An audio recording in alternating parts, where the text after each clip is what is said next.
Hi friends, how are you? Today I am going to show how to use sheet metal meter flange in SolidWorks well on it.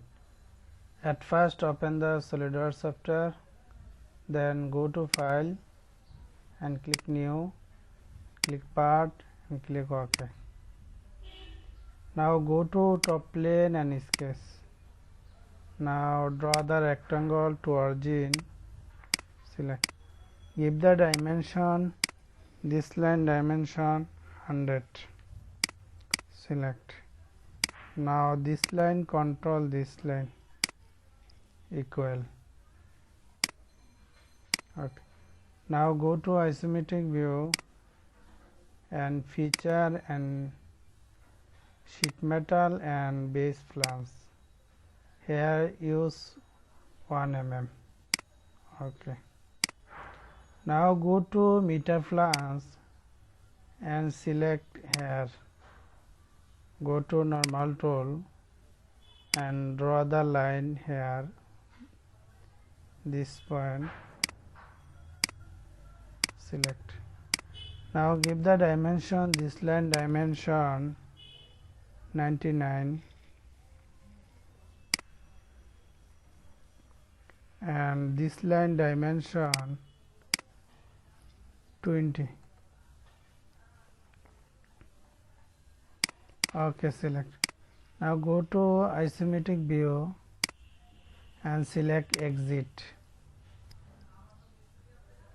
Now here select this material outside. Now here select 1.25. Now select here and here and here. Now this is offset after 20 mm start point. No need offset, you can use offset. Okay. Now go to isometric view.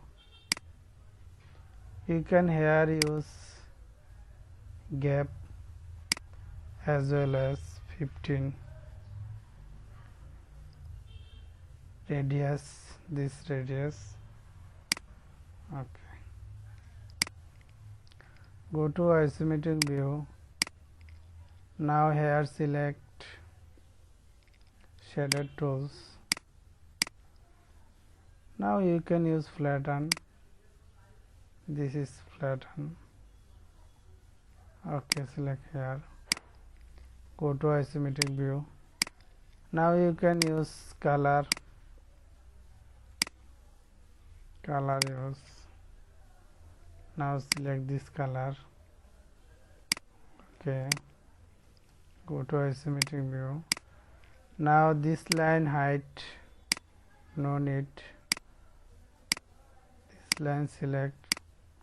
Now you can here height. Select here height. Okay.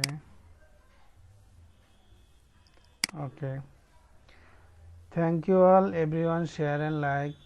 If have any ask, you can write comment box.